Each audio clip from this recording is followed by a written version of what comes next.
Cette actualité vous est présentée en collaboration avec Cryptost Academy. Ayez un temps d'avance sur le marché crypto en rejoignant notre communauté premium. Le Salvador et le Pakistan établissent une collaboration bilatérale sur le sujet des crypto-monnaies.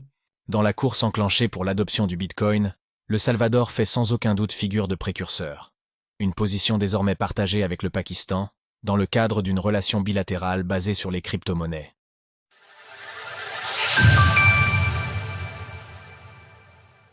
FMI, le meilleur ennemi des pays pro-crypto. Cela fait déjà plusieurs années que les crypto-monnaies sont stockées et ou utilisées par les gouvernements de pays en voie de développement. Il faut dire que leur détention, la plupart du temps sous forme de Bitcoin, offre une protection très intéressante face aux aléas économiques, tout en marquant une distance bienvenue avec le dollar américain. Un exercice mené avec conviction depuis 2021 par le président du Salvador, Nayib Bukele, afin de faire de son petit pays d'Amérique centrale le premier au monde à intégrer le BTC comme monnaie à cours légal. Et autant dire qu'il en faut pour s'opposer dans le même temps aux pressions du Fonds monétaire international, FMI, bien décidé à mettre son grain de sable dans cet engrenage. Découvrez notre comparatif des 10 meilleurs sites pour acheter du Bitcoin. Un rapport de force essentiellement basé sur un prêt de 1,4 milliard de dollars validé en fin d'année dernière par cette instance internationale, qui fait très clairement écho au programme de 7 milliards de dollars auquel peut prétendre le Pakistan jusqu'en 2027. Le problème ? Ce pays du Moyen-Orient vient d'enclencher une politique nationale pro-crypto que l'on peut qualifier d'agressive, à base de minage de Bitcoin et de rendements générés à l'aide de la finance décentralisée, DeFi. Une incursion qui pourrait nécessiter de trouver un guide digne de confiance. Le Salvador et le Pakistan s'unissent. L'aspect communautaire et collaboratif apparaît comme une donnée essentielle du secteur des crypto-monnaies.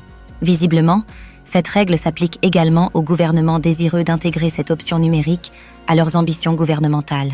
C'est en tout cas ce que confirme le rapprochement stratégique opéré entre le Salvador et le Pakistan. En effet, le responsable du Pakistan Crypto Council et assistant du premier ministre pakistanais sur les crypto-monnaies et la blockchain, Bilal bin Saqib, vient de rencontrer le président du Salvador, Nayib Bukele. Bitcoin.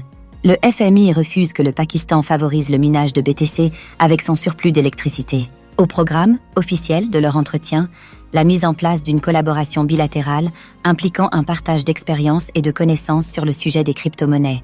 En toile de fond néanmoins, et de manière plus officieuse, il reste également possible d'imaginer que ce rapprochement sera également destiné à partager leurs expériences compliquées avec le FMI. Le Pakistan s'impose comme le 5e pays le plus peuplé du monde, avec une part estimée à presque 10% de sa population qui serait adepte de trading et ou détiendrait des crypto-monnaies. Un terreau très fertile pour y implanter une politique crypto-nationale, en particulier avec le soutien de Nayib Bukele, largement reconnu comme légende dans le domaine. Retrouvez toutes les actualités crypto sur le site cryptost.fr.